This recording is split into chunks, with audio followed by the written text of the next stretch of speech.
big time. Since drove away and I scared him off, I threw away the license plate number. Here I am, one of the only people alive to have seen the East Area Rapist, seen what he looked like, and get his license.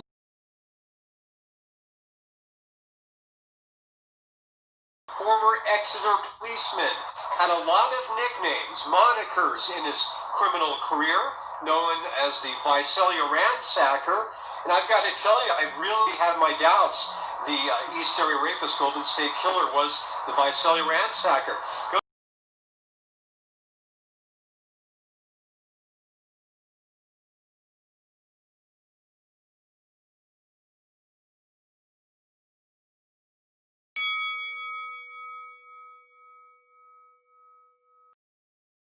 He targeted my home when I was young, when I was 13.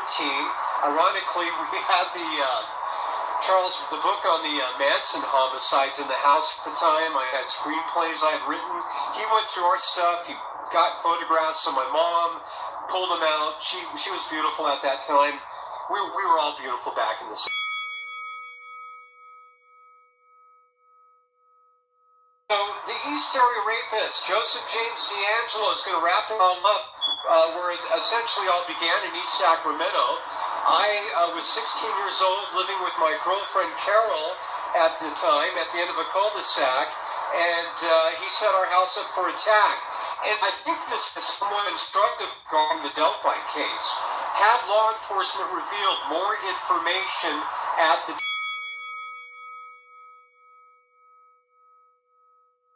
the East Area Rapist, Golden State Killer, did, well, they know this, that he would usually tie his victims up with shoestrings. He would tie the man up somewhat loosely, and then he would have the woman tie the man up, and the woman would usually not do it so well. And then the East Area Rapist, now becoming the Golden State Killer, would tie them super tight to the point of cutting off their circulation and them losing and doing some serious damage, really painful. So one thing law enforcement wasn't aware of is when he was setting up the homes for attack, breaking into them ahead of time, he would sometimes stash the shoestrings inside the house somewhere under a couch cushion. So about a week after the window frame is removed from our house, the side gate left open, I'm looking for quarters to go do laundry. And as I recall, we had a washer but not a dryer. Or we had a dryer but not a washer. I think we had a washer and not a dryer. So I'm going to have to do a haul to the laundry mat. And I thought, you know what? I found quarters under the cushion before, how they fall out of your pocket. And I thought, I'm going to look again before I go to the laundromat. I pull the cushion up, and there's brand new shoestrings under the cushion that I looked under just a week or two before that weren't there. And I'm going, why is there a pair, one or two pair, I don't remember which, of brand new shoestrings under this couch cushion? And I also realized they didn't go to my shoes. And my girlfriend didn't even have any shoes.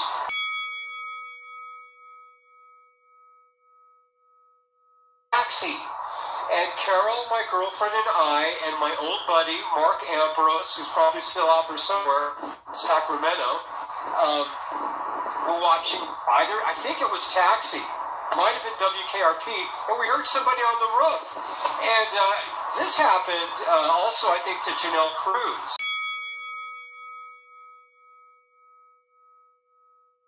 I'm not a night owl. I was much younger back then.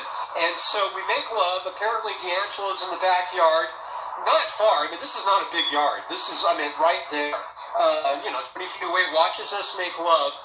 She falls asleep first. She actually, I think she was, as I recall, she was like snoring. She was beautiful. People used to compliment how beautiful Carol was.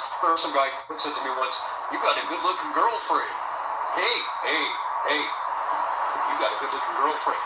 Anyway, so she falls asleep. I'm just about out. I'm just about out. I'm just going out. And I hear that window go, boom, and hit the rod.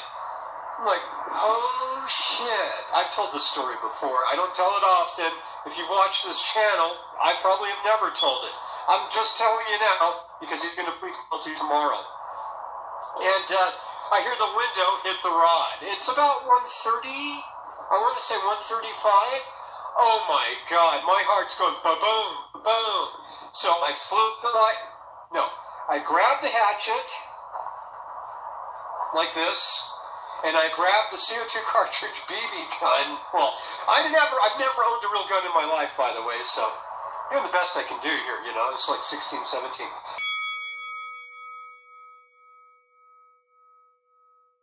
1975, he came into our condo at Fair Oaks and Grant Boulevard. This is when he first began. And I don't know if my girlfriend, the beautiful Vietnamese girl, Kim Lee, who was a few years older than me, I was 13, she was 17. I've always liked slightly older women. Oh my God, she was beautiful. Oh my God, she was beautiful. And my mom was this gorgeous, full-blooded Portuguese woman at the time. My mom was like late 30s, Kim 17. I don't know who the intended target was, but I was asleep downstairs in the condo. And so if you don't know this about the East Area Rapist, Golden State Killer, he was a food junkie.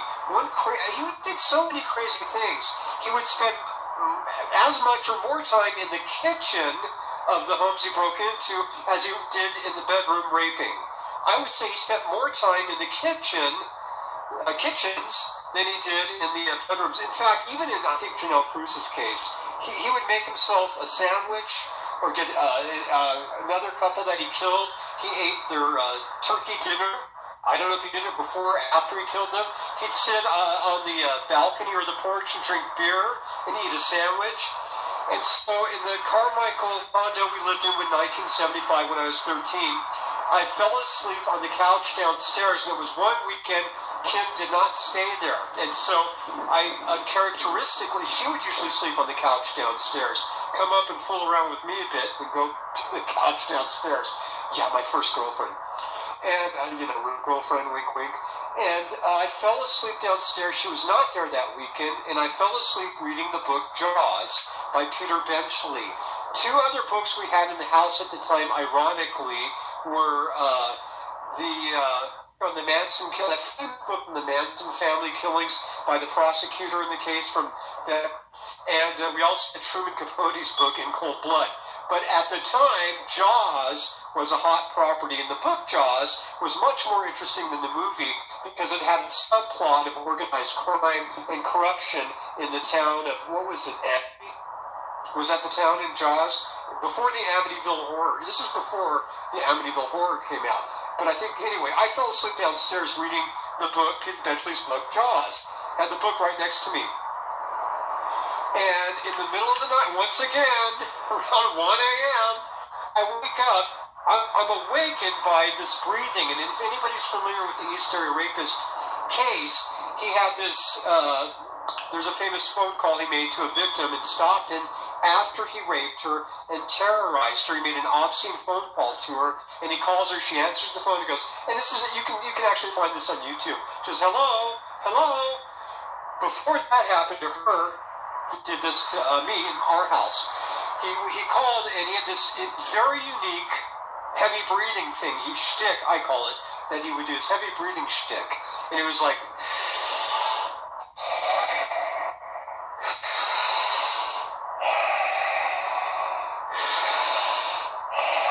and I awakened to that.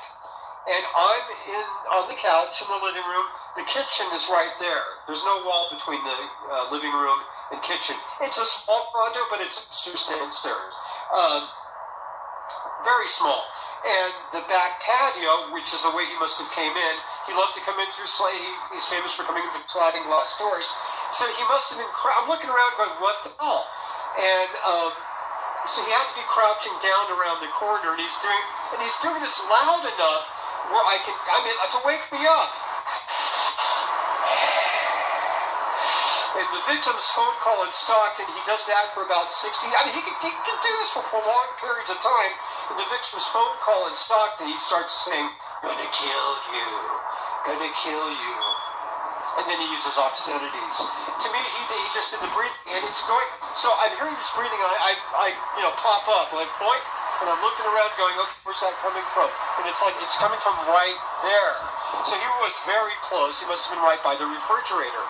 and it's building to a catharsis, like he's going to about to attack. It's building to a great... See, the thing about I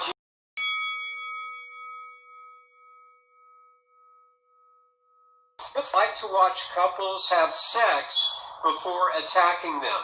He did this in stone. I was able to run toward the window with a hatchet just like this. I keep one by my side to this day. I just sharpened this, by the way. And the hatchet I had at that time had this. And what happened was, a couple weeks before that, before he actually tried to get in the home, he was on we don't know why. He all went on people's roofs. The guy was ballsy as unbelievable. Excuse the language. But we're watching, this is the 1970s.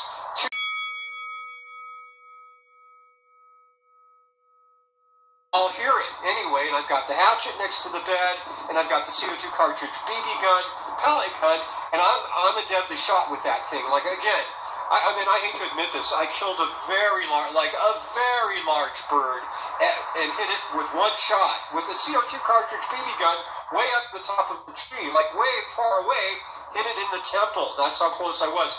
And I thought at the time, if the Easter rapist breaks into our house, he's going to come down the hall, I can shoot. He's not sliding. He liked to go in sliding glass doors. We had a sliding glass door from our bedroom to the backyard, and that's where he would watch couples make love before attacking.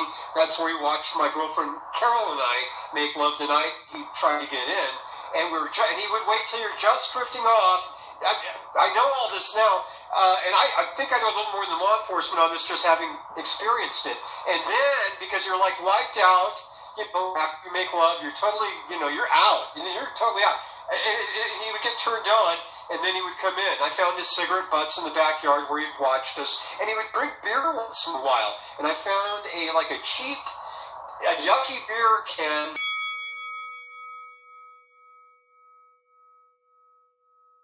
I came home, and the side gate was open, and the window screen off the window that went into our living room was removed and on the ground. Gate open, side gate open, left open. Another thing the Golden State Killer always did, in the Easter rapist, he would leave the side gate open. And law enforcement could never know why. Why would he leave the gate open? It's almost like he wanted you to know he was there. He loved to mind F people. He loved to mind F people. So I come home, the side gate's open, I find this window screen on the ground. I'm like, oh man, what happened here? The window had been compromised, and what was really bizarre was there were 4 notches carved in the corner of the window frame. It was a knife, excuse the language. And now we know from an artist's rendition that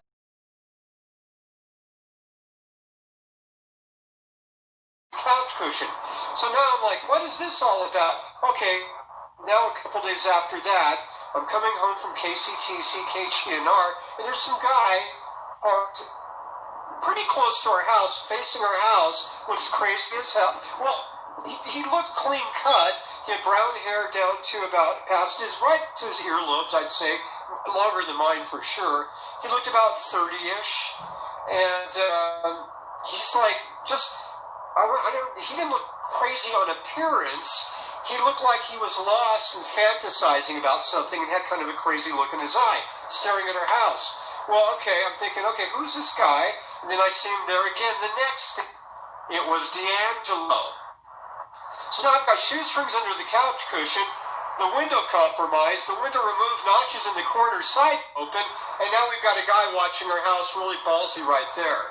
So I thought I better walk by his car and look at his license plate number and memorize it and write it down. I wrote it down on a paper towel, and as I went walking toward Arden Way, which was the cross street, and coming back toward his car, he seemed to get nervous, but he looked, I locked eyes with him as I walked by his vehicle. He looked pissed and scary. I mean, I thought, oh my God, I mean, I was like 16 or maybe 17 at the time. I thought, oh, and I wasn't nearly as tough as I am now, not that I'm a big tough guy now, but I remember thinking, oh my God, this guy looks like he wants to beat kill me. Well, apparently he did. Had he been successful in getting into our house, no doubt it would have ended with a fatality. My well, probably mine and Carol's fatality, because I wasn't going to let anybody hog tie me. We knew at the time from the news the East Area Rapist